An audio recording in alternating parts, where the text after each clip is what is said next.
Welcome to Even Odds. I'm Carly. I'm Matt. And this is Gameplay Tabletop Review Game Friday. Yeah! Woo!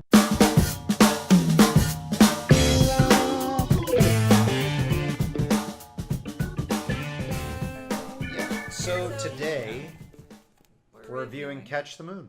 Yeah, we did our unboxing, which maybe you watched, maybe you didn't. But this is kind of a little bit what it looks like when you put the ladders together. And so, first thoughts. First thoughts, I like it. It's fun. It's light. It's just a good time. Yeah, very light. Like the ladders themselves, which make them difficult to balance, but that's part of the challenge. It is actually quite a challenging game, actually. Yeah, it's a dexterity-based game, which we have a few of, which we like. Yeah. So it's a little different from your traditional sort of game with points and things like that. Basically, the goal is to you roll a die telling you how many ladders you can touch, or if you need to be the highest ladder or not. And basically, you want to just put a ladder on the building somewhere and don't do that. This one's actually really easy. We don't usually go game explanations rules heavy, but you roll this die and it either gives you 2, 1, or a moon. If you get the 2, you have to touch 2 ladders. No more, no less. 1, you can only touch one ladder. No more, no less. Moon, you have to be the tallest ladder. You can touch 1 or 2, but you have to be... You can only use one hand. Yeah. Nothing can fall. If something falls, you have to take the moon's tears. Okay. The moon cries at your stupidity. Yeah. At your lack of engineering prowess. Yeah. No, really, that's what it is. It's like the moon it cries at your blunder. Or something. I don't know. It's somewhere in there. But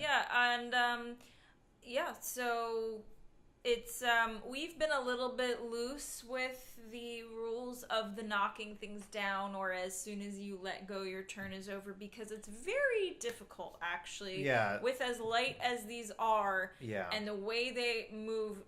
You do have some pretty regular and easy mishaps, to the point that it's going to be very difficult to get a decent structure if you're not a little bit lenient. Especially kind of learning how the ladders sort of interact with each other. Right. And so just as far as the components go too, the ladders, like we said, they're light.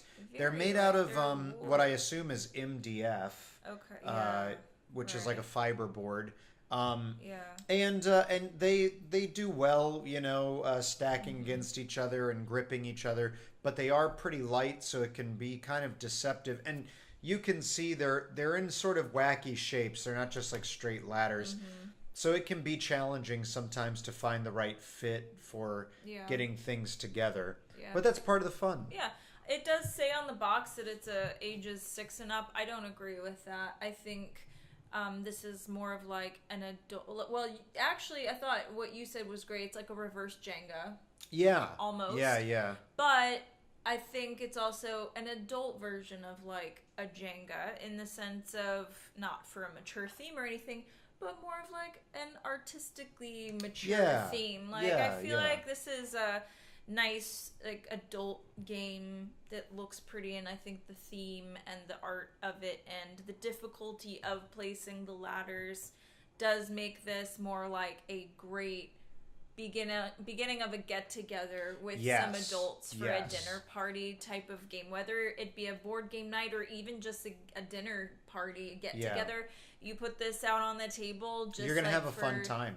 Waiting actually for people to come. you could even just put it out, not even as a game, but just as a sort of art like a coffee table thing. Just like a conversation starter. Which honestly, if this base was a little bit nicer looking and it wasn't just plastic with these little holes in it, I would almost say that this would be like just a really cool, pretty like coffee table thing, the way people just to have it out. Historically put like a nice chess set or checkers set out, or or something on their coffee table. Right. So you could still do that. But to your point of the sort of like a great thing to put out for the beginning of a get together. We've had a couple board game nights, and it's always tough playing a game because one or two people get there and you start a game and then more people show up, and it's like, well, it's kind of hard to just have them jump in. And so either you end up like just going, okay, there's no point in playing anything for now, or you end up where like somebody sits out for a little bit, and it's all kind of not so great. Whereas this really lends itself to, it's for 2 to 6. You just jump in. Yeah, well, just jump in, jump out. You could even just kind of nix that whole thing and be like, you just have you just play. Yeah, you just are like, oh, you want to try putting a ladder on, roll the die. These are what the 3 things mean. And, you know, and then somebody else calls them over, oh, did you meet so-and-so yet? And they go, and then someone else puts another one on. Like, and absolutely. you could just sort of have it out, and it would be just sort of a fun little interactive thing. But even just as the 2 of us playing, we were getting some good laughs. Like, you really, like, trying to be like, oh my gosh, is it gonna stay? And it is. It's a nice little game. It's it's good. Yeah, I mean, I recommend it personally. Yeah, me too. It's just fun. Yeah. It's just fun. There's not a whole lot to it. There's not lots of in-depth strategy and things to it, but it's just a light, fun game. Yeah, it's not breaking any terribly new ground or anything like that. Which for a game like, we said that about Gizmos, and then was like, it's not that great.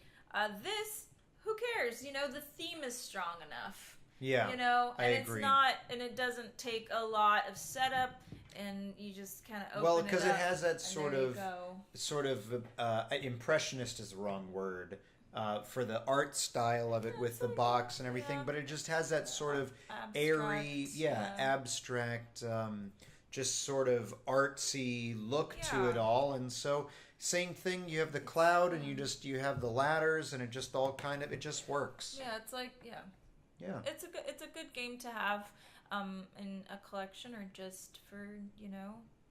I mean, if it does well enough, and if the developers of this or the makers of this, I would say, come up with like a 2.0 where you have a nicer base. Yeah, so nicer base, maybe a dual leveled base or something, you know, something that would lend itself to being more of a showpiece.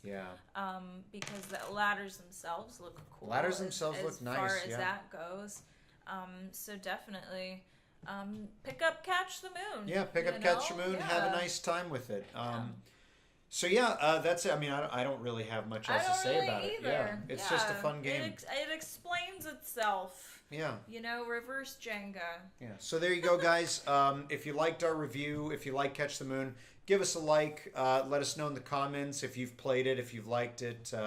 You know, I guess if you have had any strategies with it. I mean, we just kind of we just roll and have fun with it. You know, inspiration. Right, and you know, if you want to see more videos like this, gameplay, game reviews, and unboxings and stuff, then just hit that little subscribe button, okay? And stay tuned every Wednesday for Warhammer Wednesdays, and every Friday for gameplay something. We're working it out. So. Yeah, we're figuring out a better name than Gameplay Fish Fridays. Fridays. No. Anyway, that's it. Okay, bye. thanks for watching.